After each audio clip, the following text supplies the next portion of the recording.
live streaming our fireside chat. And so we'll be doing about 45 minutes or so. Donna and I will be talking, and then we'll leave the last 10 to 15 minutes for open Q&A. That will be done through the chat that's monitored. So if you have any questions during the event, please feel free to submit, or you can wait till the end as well. Of course, let you know when we will move to questions. So with that, I would like to welcome Donna Lynne. Donna, thank you so much for joining us today and giving your time. I know for those of you who have been with DISH a longer time, Donna actually joined us for the Women's Network for an event back in 2017. So we welcome her back and are looking forward to hearing more. So brief kind of intro on Donna, sharing her many accolades. So when we met her last time, she was the Lieutenant Governor for Colorado, and now she's over at Columbia University in New York. So Donna is the Chief Operating Officer of Columbia University Medical Center and the CEO of Columbia Doctors, an 1,800 member faculty practice organization. Until early 2019, she was Colorado's 49th Lieutenant Governor and Chief Operating Officer. Prior to assuming her roles in Colorado state government, Dr. Lynne served as the Executive Vice President of Kaiser Foundation Health Plan, Inc. and Kaiser Foundation and Hospitals, and as Group President responsible for its Colorado, Pacific Northwest, and Hawaii regions. She participated in numerous boards and commissions during her time at Kaiser Permanente, including the Denver Museum of Nature and Science, the Denver Public Schools Foundation Board, the Denver Metro Chamber of Commerce, and many others. She is recognized as one of the top women business leaders in Denver and one of the top 25 women in healthcare in the nation. Dr. Lynne also spent 20 years working in various positions in New York City government, including First Deputy Commissioner at the Office of Labor Relations, Director of the Mayor's Office of Operations, and Senior Vice President of the New York City Health and Hospitals Corp. She holds a bachelor's degree in economics and political science from University of New Hampshire, a master's of public administration from George Washington University, and a doctor of public health from Columbia University. In 2014, Dr. Lynne received an honorary doctorate of public service from the University of Denver, and in 2017, an honorary Bachelor of Science degree in nursing from Colorado Mountain College. She has been an adjunct professor at Columbia University since 2005. She resides in New York and Colorado with her husband and enjoys activities such as climbing all of Colorado's 14ers, participating in Ride the Rockies, and going on ski challenges around the world. Dr. Lynne has 3 children and 2 stepchildren. So with that, I'd like to welcome Dr. Donna Lynne. Thank you. Great. So we'll jump into our questions then. So Donna, prior to your term as Colorado's Lieutenant Governor and COO, you were in the private sector, as we mentioned, working for Kaiser Permanente. Can you tell us more of what made you decide to move from the private to the public sector? Sure. As you heard, my career was sort of born in the mid-'70s, and I grew up in the 50s and 60s and was very enamored with President Kennedy's, ask not what your country can do for you, but what you can do for your country. And my parents both had been in the public sector, and I thought it was a place where I'd like to go to help many people who need help in different kinds of ways, whether they are people who need health care, they need public assistance or other services.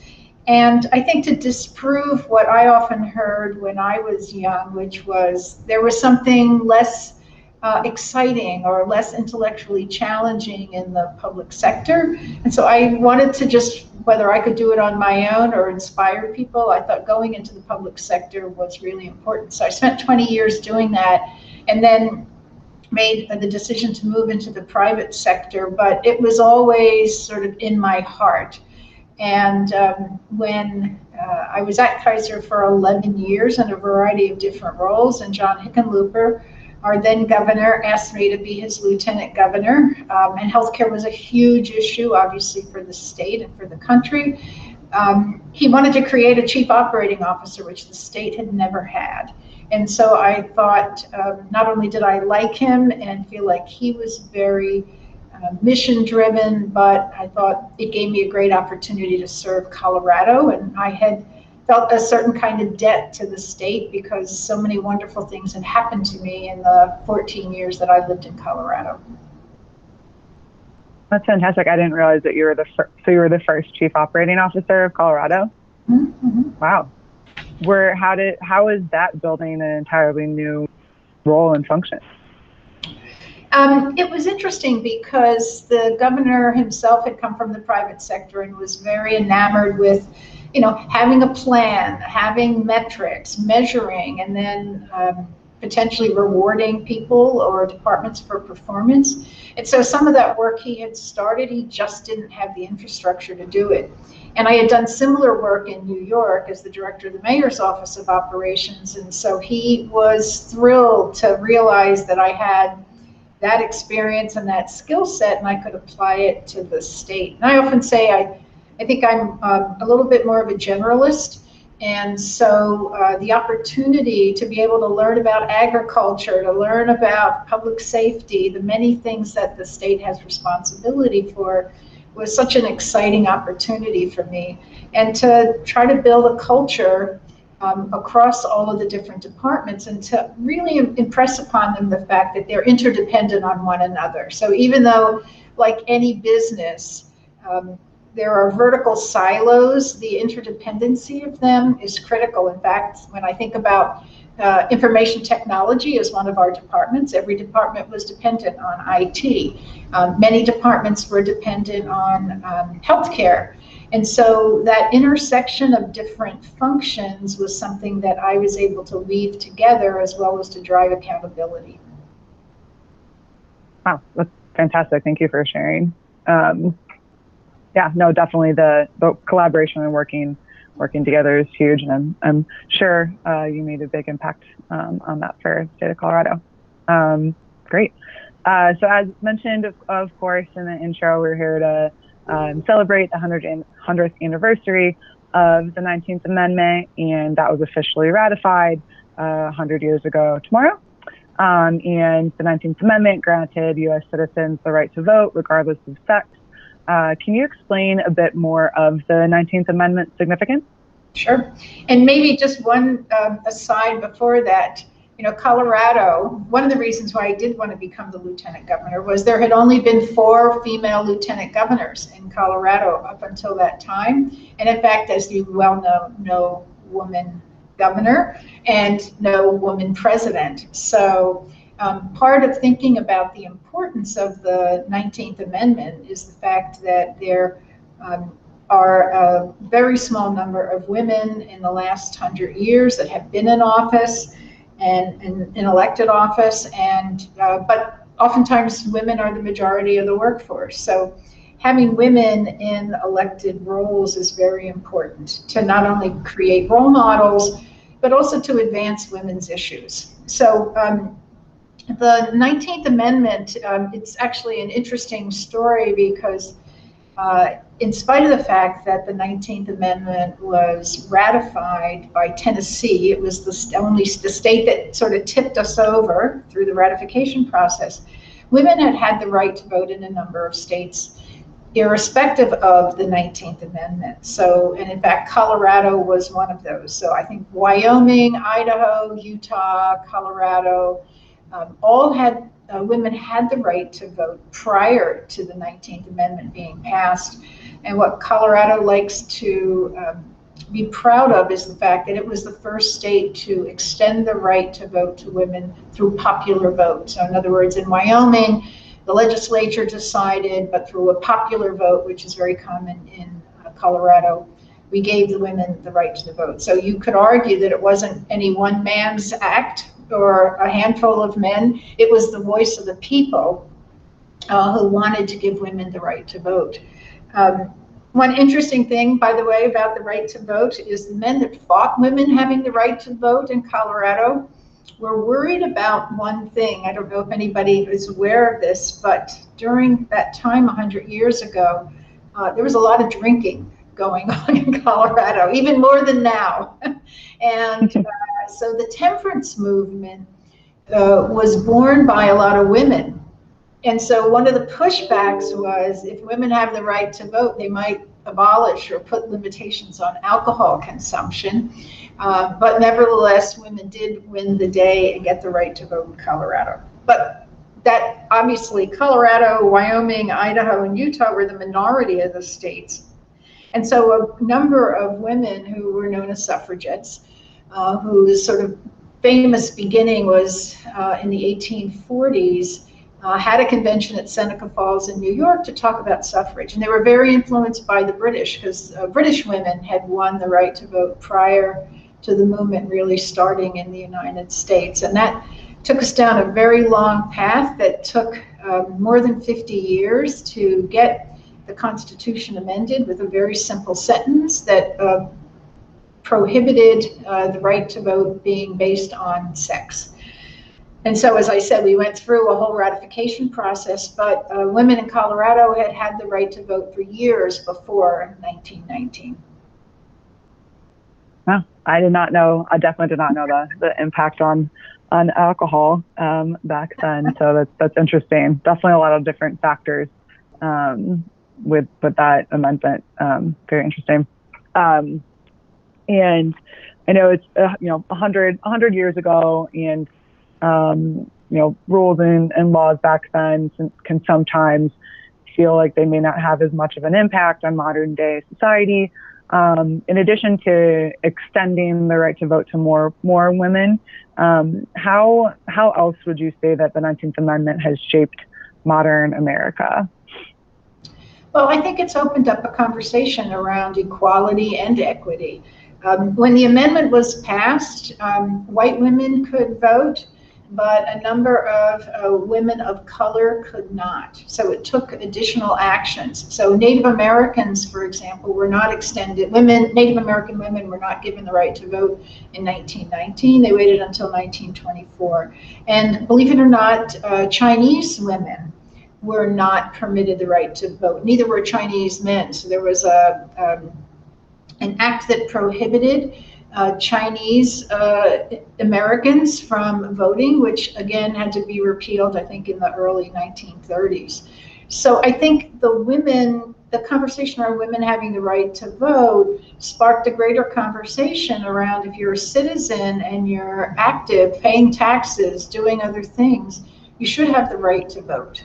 And as I said, I think one of the byproducts of this has been a focus on women's issues from women. And it's not to say that men wouldn't bring them forward, but women bring them forward with a little bit more passion. And if you think of the typical legislator, he or she might have 2 or 3 issues they become expert in or they become focused on. And so for women, whether it was equal pay, whether it was child care benefits, you had women bringing them forward as their key issues. So I think a whole conversation began to be created by the fact that women actually were in elected positions as well. And in fact, Colorado fairly quickly elected 3 women to the Colorado legislature even before the 19th Amendment was passed. Oh, wow. Another great fact. No, and that's so that I know that's one thing that we wanted to talk about too, more of the more specific history of the 19th Amendment and those that were included and those that were excluded. And I know you already mentioned the Native Americans weren't voted to be citizens until 1924 in the Chinese Exclusion Act as well. And so I know that we've this week actually on our Women's Network Instagram account, we highlighted various suffragists, some more well known and some less known that were part of the movement, and a lot of those included Black, Indigenous, and other women of color who fought for their right to vote and more toward equality. And I think there's a lot of representation in the history that includes them, but the details such as what actually was happening in the conversations and the different actions are not well known. And Ida B. Wells, from my understanding, is a pretty well known suffragist, but I learned just from digging into the history in the past month that there were marches that were specifically segregated, and Ida B. Wells was one of the only, if not the only, Black woman who still marched in those, and really fought for equality and representation. And so wanted to hear a little bit more on your point of view and what you know on those suffragists, women of color suffragists, and how impactful they were to the movement, and if you can speak more to their role in the eventual ratification of the 19th Amendment. Sure.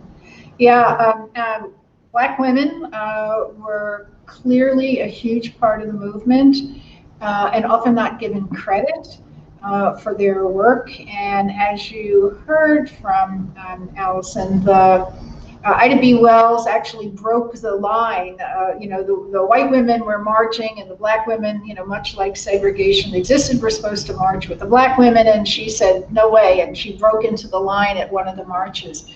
But there were many, many Black and African-American women who were huge participants in the suffrage conversation.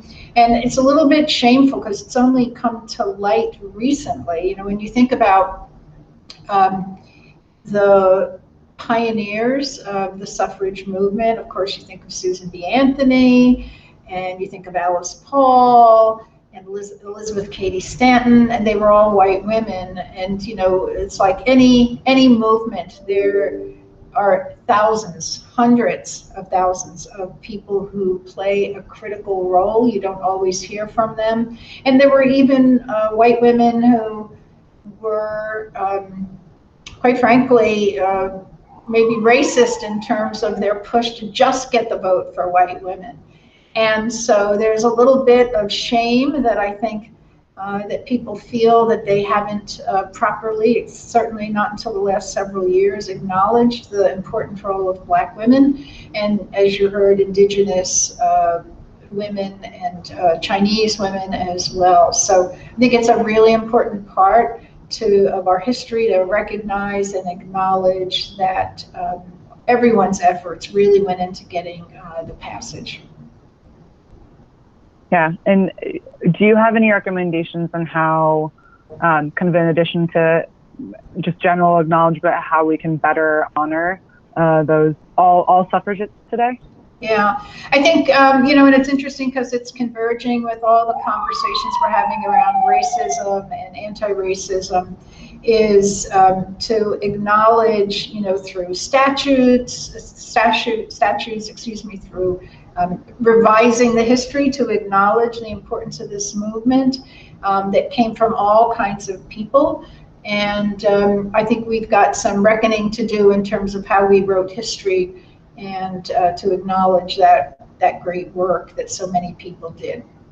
And I think you see it happening. I was mentioning to Allison, the New York Times did a fabulous section on Sunday in the paper where it pretty much, I'd say 70% of it was focused on women of color who contributed to the suffrage movement. Yeah, no, and I thank you for the recommendation on that article. I'll be sending out kind of a summary and announcement tomorrow on the anniversary, so I'm sure I'll be including that link to all of our members, so thank you for sharing that. And I think kind of in addition to what you were saying, Donna, and we talked about a bit of the between the 1924 Indian Citizenship Act, which needed to happen to support voting rights of Indigenous people, and then really to the 1965 Civil Rights Act, 1964 and 65, were truly allowed for Black and Indigenous people of color for the right to vote. So in addition, you mentioned further statutes and continue to kind of revise history and conversations. Even further than that, how can we continue to support the rights and voices of all women and underrepresented groups? Yeah. I think it's a really important conversation because particularly as we're going through this now conversation around mail-in voting, for many women, whether they're white women or women of color, they're not able to get out to go to the polls. They might be caring for children, caring for an elder person, and they're much more likely to be caregivers. And so providing access to the ballot for those women through a mail-in ballot is really important. It's easy. You're much more likely to vote. We'll talk a little bit about, I think, the successes that we've seen with states like Colorado that have a mail-in ballot. But there's no question, too, that, in addition to the logistical challenge of getting to the polls, whether it's the length of your workday, maybe you don't have transportation, and outright intimidation, as you know, the intimidation which many African Americans, whether they were men or women, felt when they were going to vote, requiring somebody to have a driver's license that was up to date, telling them that their name wasn't spelled the right way in the county log, sending them away again and again, or just sheer physical intimidation led to the passage of the Voting Rights Act. But it didn't take away some of the suppression activity. As you know, we still hear about it today. So creating a free and open society that embraces the right to vote of every citizen is still important work that we have to do, as well as making it easy for people to actually vote. Yeah, definitely. And I think slightly answering a little bit my next question, but that's I think part of kind of everything we've been talking about between the history and how we can move toward equality and equal representation going forward. I think there's a lot of different reasons on the commission that has been started, and you specifically helped start for Colorado. So I know you're part of the Women's Vote Commission for Colorado, and per your recommendation, former Governor Hickenlooper created the commission at the end of your time in office to recognize the importance of history and the impacts here and moving forward. Can you tell us more about the Sure. commission's work? Yes, so recognizing that we were getting close to the 100th anniversary, in the first week of January of 2019, Governor Hickenlooper did an executive order, and he launched the Women's Vote Centennial Commission and appointed to the commission a group of women, some of whom had elected office. So he appointed all 5 former lieutenant governors. He appointed former attorney generals. He appointed former secretaries of state and current secretaries of state, and also added several legislators who had leadership positions. Then looked around the state and said we need to add some people from various geographic areas and also private sector leaders. And so we really started meeting right away to plan what was going to be an in-person gala and celebration tomorrow of the 100th anniversary. And long before we were in the place that we are now with physical distancing limits and gathering limits, we did start programming some activities for women. So History Colorado is the state museum. Those of you who are in Denver know it's on Broadway and 12th Street, but there's also 8 regional locations in places like Trinidad and Fort Garland and in Gunnison. And so there's small community museums, also Pueblo, and but History Colorado, the main campus is on 12th and Broadway. And we have been doing programming through History Colorado and through the Byers Evans House, which is very close by, to highlight certain historical figures in Colorado's history, and to also bring in outside speakers who could talk to women. And so I would encourage you to go to the History Colorado website. There's much more material about the history of a number of women in Colorado. So the commission's been meeting. We've probably met since that January 6 or 7 times to plan events. We've done some videos that will be up on the website tomorrow, just to do a virtual celebration. And maybe next year we'll all be able to come together to have that big celebration. But nevertheless, we've used our social media, and we've used some of our institutions to actually follow some of the women's issues for the last 100+ years in Colorado. Great. Definitely have to check out historycolorado.com. Mm-hmm. Okay. Great. .org, but we'll find it. I'll also share that tomorrow, and look out for social media as well. So love it. Awesome. Let's see, looking into some of our other topics. So I know we talked a lot about Colorado, and I appreciate the further anecdotes and information on achieving voting in Colorado, and the 19th Amendment, as we've definitely pointed out, was to cover nationwide, and kind of even extending past voting rights, and moving even more into representation. And you mentioned the various reasons of importance on having women in government and having those leaders being there to not only represent us, but be figures to get more involved and be representative of the workforce. So as of this year, women hold just under 24% of seats in the U.S. Congress, which is almost a 4% increase from 2017, which is a great move in the right direction.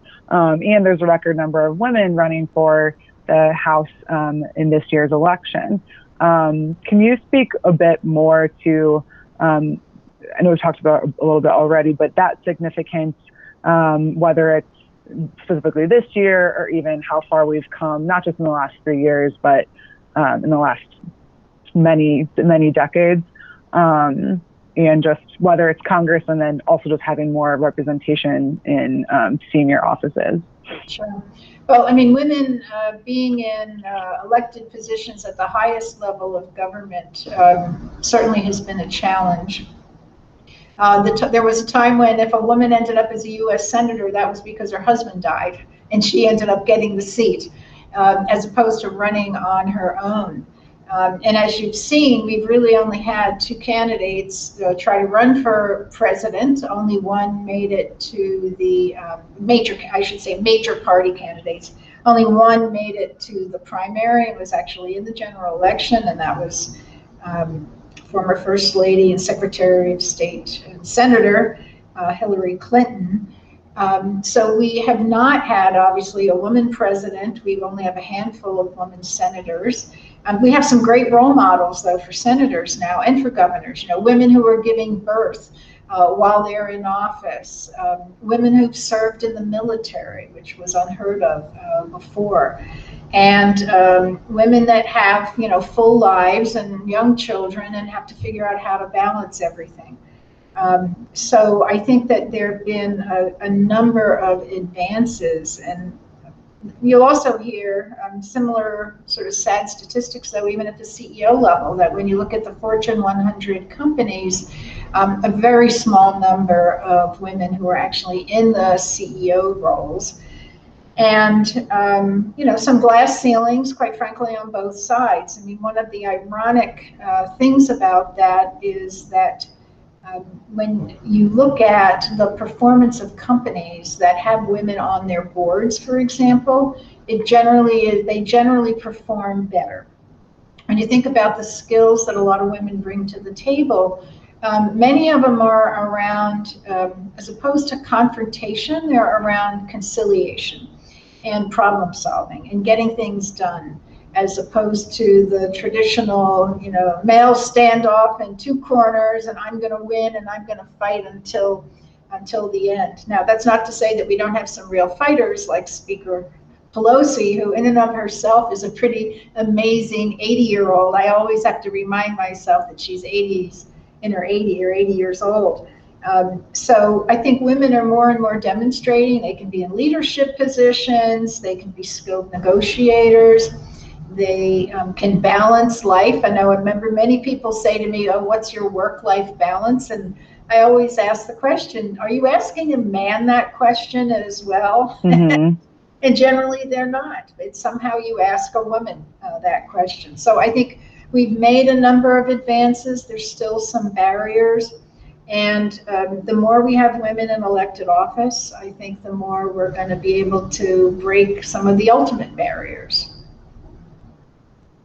No, for sure. And I think, voting, of course, is one way. Running for office yourself is another. And I think just the, not only both of those, but just how we're talking about female leaders and talking about leaders from other underrepresented groups, from how we talk with children and converse as adults. I know the language used towards some of the, as Biden was said he's going to select a female vice president, and the various language and referring to women as too ambitious, Kamala Harris too ambitious, and I forget one of the other potential candidates, but being criticized for advocating for herself. And those are unfortunately double standards that we still see today. Those are not common comments or acknowledgments made toward men. And so, I think it's also on us to have those conversations and encourage ambition and encourage having goals regardless of who you are. And also, if you hear that kind of language or conversation and criticism of a woman being ambitious, it's on us to have that conversation as well, and kind of understand where that person is coming from to maybe have more of a mutual understanding. So unfortunately, that stuff isn't new, but trying to find additional ways. Yeah. I think the other side of that too is the comments that women still get today about superficial things. And, they get comments. A woman who's running for office will get comments from well-intentioned people around her about her hair, about her clothes, about her nails, about what she does in her free time. And, women can be, we can be supportive of each other by saying, to your point, it's okay to be ambitious. It's a good thing. But at the same time, we have to pull back from so many of these superficial comments that are made. If you remember Hillary Clinton, it was about her pantsuit. It was about the lower part of her body. It was about her headbands. It was about cookie baking. None of these things have anything to do with whether or not you're a good candidate and a good executive, but yet women sometimes fall into that trap. And I think it's our job to, if we hear those kinds of things being said, is to shut it down as quickly as we can. Mm-hmm. Absolutely. Great. So I know you mentioned mail-in voting a little bit already, and with COVID-19, there's been a lot more conversations and acknowledgement of how do we make sure that people have the right to vote and safely. And Colorado is one of the only states in the country with widespread permanent mail-in voting.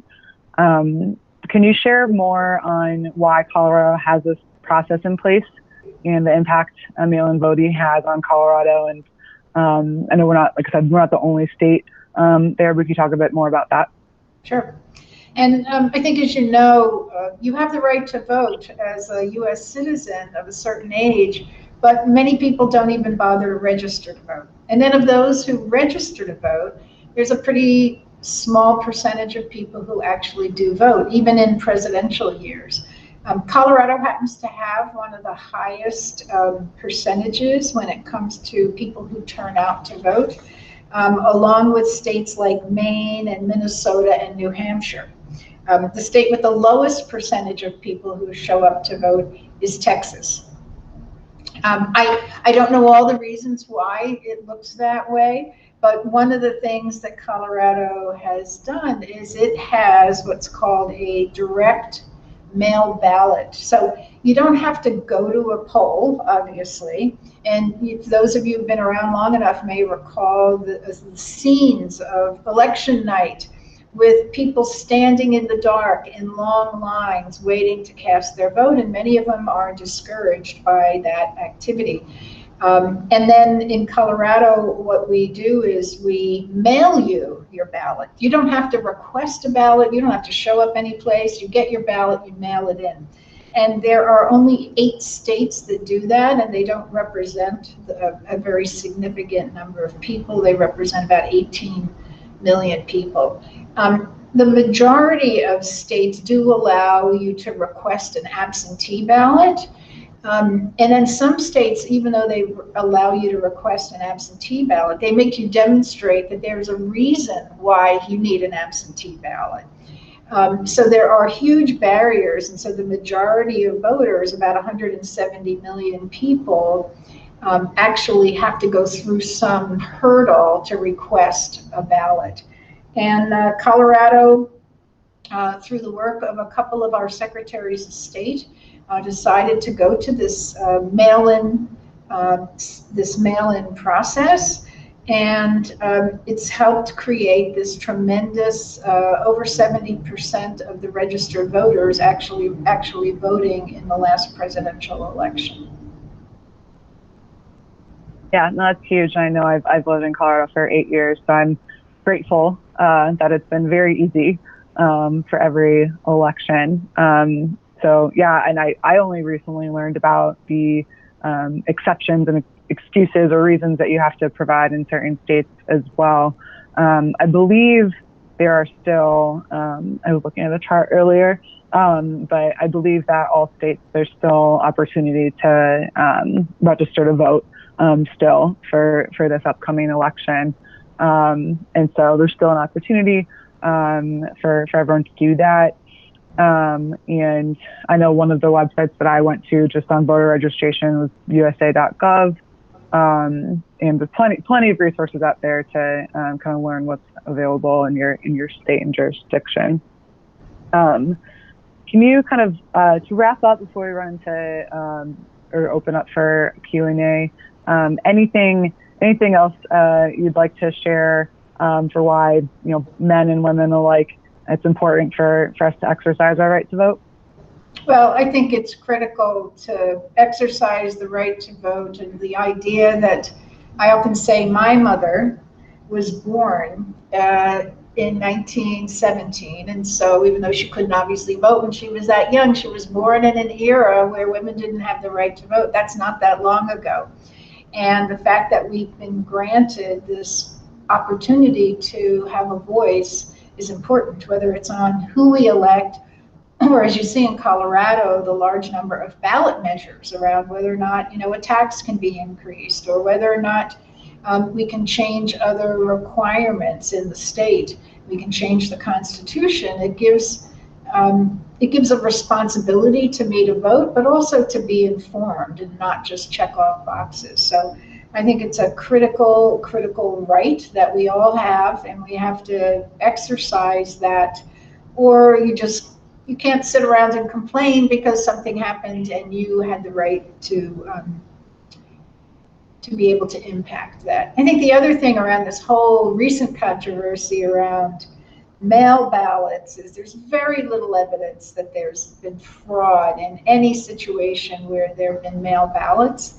And as I said, Colorado and these 7 other states that cover about 30 plus million people have done this successfully for several cycles.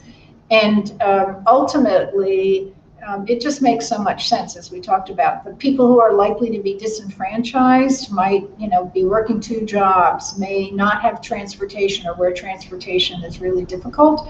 And so not only by mailing your ballot in, there's drop-off boxes that don't even require a stamp that are throughout Denver. That's how I would always vote. I knew where my ballot box was, right by the Museum of Nature and Science, and that's where I would drop off my ballot. And so it's just such a critical right now. And to the extent COVID has exacerbated the fear of going out, the fear of being close. We've seen the pictures of people in Georgia when the Georgia election was held several months ago, and it created a lot of disenfranchisement for people, and even some potential physical risk to them from leaving their homes. So vote.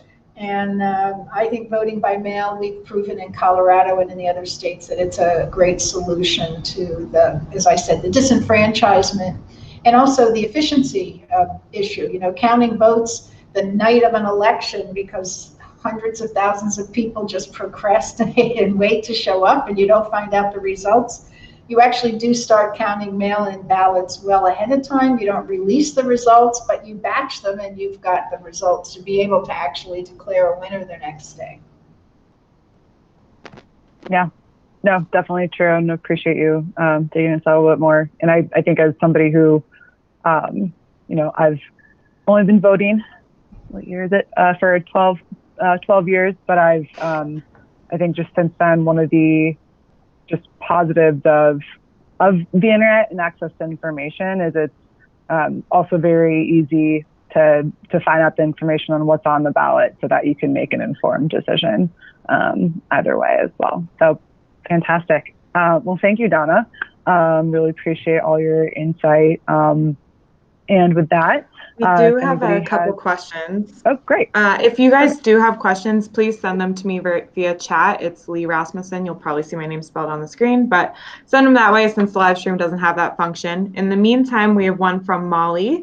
She asked, what can women in large corporate environments, such as Dish, do to continue the progression of women's rights and equality in this unprecedented time? Great. That's a great question. And one of the things, I jumped right away to, we haven't had a woman president, and Colorado also hasn't had a woman senator. Keep that in mind. You don't have to start at that level. I think one of the things that women should think about is how do they start on the path to run for school board, to run for city council, to run for county commissioner.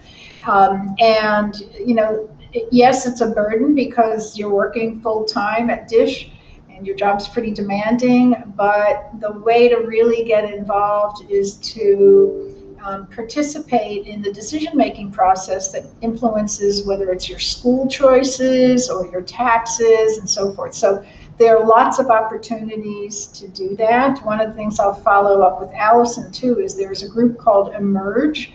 And Emerge does training for women who've never run for office to understand how to do that. And I think one of the hardest things that women have not perfected yet is the ability to ask for money. I know I still cringe when I think about the people that gave me money to run for office. And it's a hard ask, and you need to learn how to do it and feel confident because it's not for you, it's actually for a purpose or a mission. So I would encourage you at whatever level to get some training on how to run for office and think about running for local offices. And even if that's not your forte, certainly participating in school board meetings or other even nonprofit organizations, which I know many of you do. It just puts women at the table, whether it's the board table or otherwise, and they hear your voice. And that's really important because we often bring a different point of view and also a different strategy around how to problem solve. That's a fantastic answer, and I'm excited to learn more about Emerge. It's very important to have a seat at the table and to exercise your voice, but you make great points that you need to take the steps to do that. It's not always somebody reaching out to you and giving you the opportunity. Following up on something you said earlier, you mentioned that more women in elected positions will hopefully eventually lead to breaking down of those ultimate barriers that may exist in our society. Could you just speak to what some of those ultimate barriers might look like, and if there's any that you see on the horizon for maybe in the short term being lessened? Yeah, so I think, as I said, sometimes we're our own worst enemy. So women need to support each other, whether it's through giving other women opportunities, through mentoring, through what's called sponsorship. You don't have to have like a full-time relationship with somebody to also sponsor them, to talk about them positively, to make sure that if you're on a task force or some other working group, to look around and say, well, there's just not enough representation. I think that's one thing. The second is to be confident in what you say and what you do. I often share that when I'm in a meeting and I have a strong point of view and I express that point of view and I have great confidence that I do the homework to be able to express the point of view, I often leave the meeting thinking, was I too aggressive? And I found a great comic strip the other day which said, what's the difference between assertive and aggressive? These two women talking, and one said, your gender. So, we're always afraid to be called aggressive. And we're always afraid to be called, I say it, the word that rhymes with itch. And we have to feel confident that, in fact, stating a point of view is you're giving your group a gift.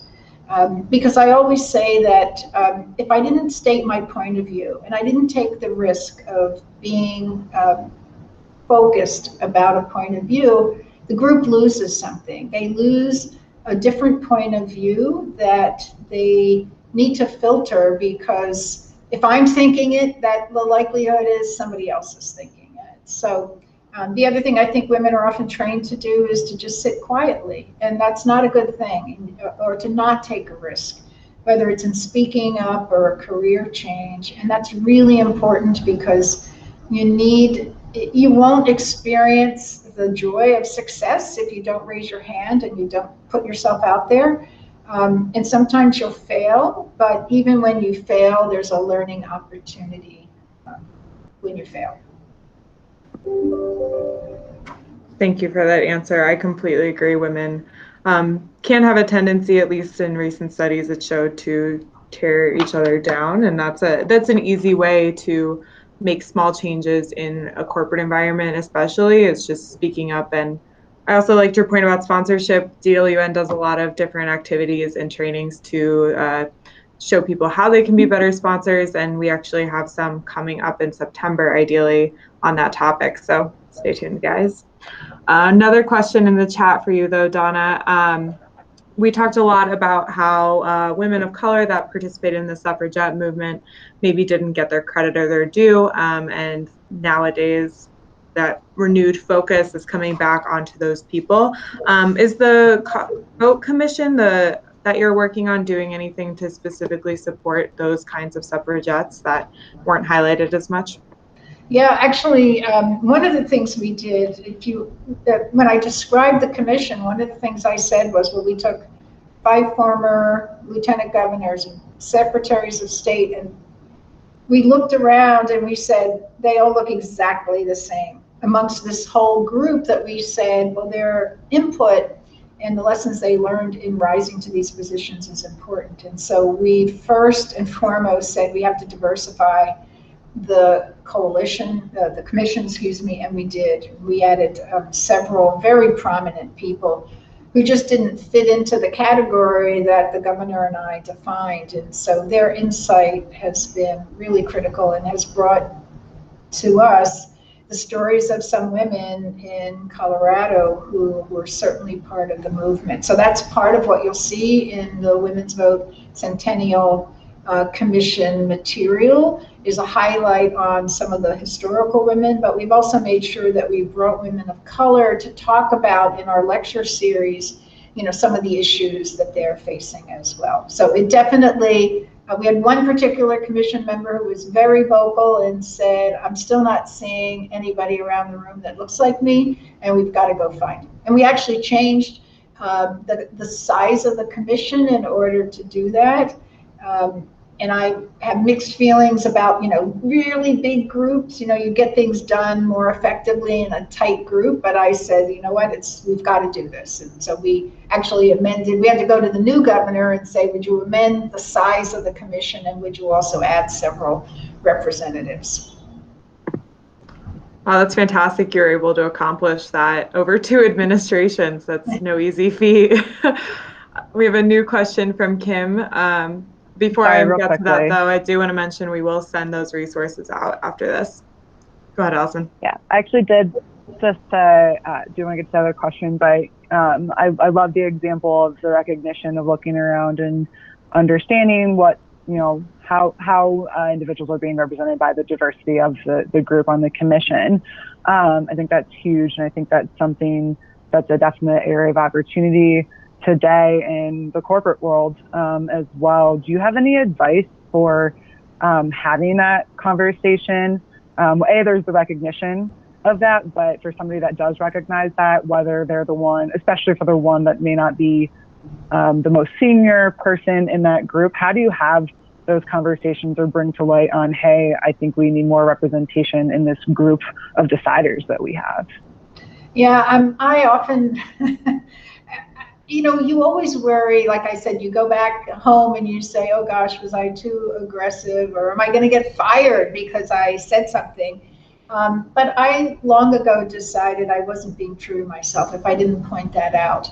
And I would do that with the governor. I do it here at Columbia. I happen to have both in the governor and the person I work for now, 2 very supportive, I'll call them enlightened white men who actually, when I say it, I'll say, did you just look at that panel? That we have that expression now. I don't know if all of you heard it. It's called a manel, M-A-N-E-L, as opposed to a panel. That is a panel that just has men on it. And so I will say, oh, really? Look at the manel that we have up there. And they'll laugh because they know they weren't thinking. They put, just as I described how we put the commission together, they may have put a panel together and said, well, this expert and that expert and that expert. Well, by definition, if you're going to the top of an organization, you're going to have a greater propensity to find men. And I think giving a woman the opportunity, even if she's not the most senior person in an organization, is important. So the lesson that I would share with you is find somebody whose ear is going to be listening and sensitive to what you have to say, whether it's around being the only woman in the room, or the room or the conference being dominated by way too many men. So just speak up. So speak up to someone that's sensitive and maybe more empowered. Good advice, great advice. That actually leads in very well to Kim's question. Donna, in your opinion, what is the #1 thing companies can do to support women's advancement in their employee populations?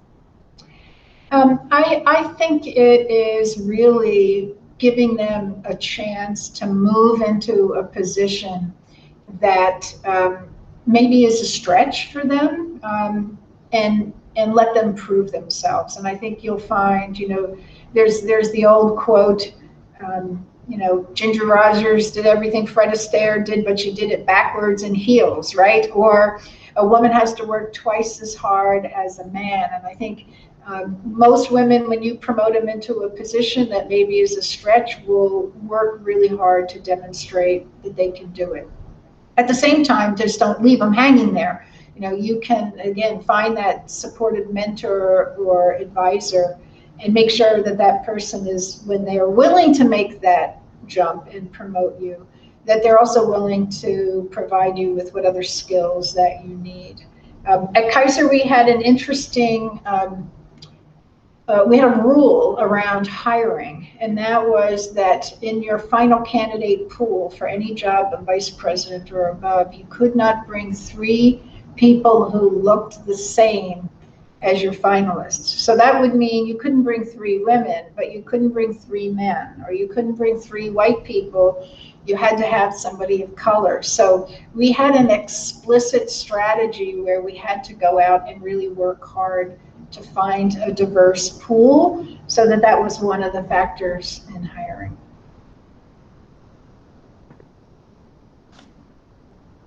Thank you so much, Donna. And that's actually it from the chat questions. Allison, do you have anything to follow up with? I have one thing I'd like to add, and I should have said this all along, which is 2 friends of mine, I'm not getting a commission, and I don't think they're even getting a commission, but 2 very prominent women in Colorado, Amber McReynolds, who was in the Denver elections office, and Stephanie Donner, who had a number of roles, including in the governor's office, wrote a book that came out earlier this year called When Women Vote. And that might be a fun thing to read, because it really talks about, both the journey that women took to be able to get the right to vote, but how it's impacted all of our lives. So that's a little side read that you can read as you learn more about suffrage and think about your own leadership careers. So I'll turn it back to Allison. Fantastic. Nope, that was a great way to summarize and finish up. Donna, thank you so much for your time and your very busy schedule. And thank you to everybody who joined in today, especially those that submitted questions. Really, really appreciate just being engaged. And we'll be sending out some of those resources that Donna had mentioned today. And Donna, again, thank you again, and give you kind of a round of applause from our virtual seats. But great to have you back, and thank you so much for all the work that you're doing on the commission and just in general with expanding people's knowledge and understanding of the history and how we can continue to move forward and create a more equal country and government and workforce. So thank you again. Great. Thanks to Dish for your focus on women's issues. It's great. Absolutely. Well, thank you, everybody. And Donna, have a great rest of your day, and everyone else as well. Thank you. Bye. Thank you.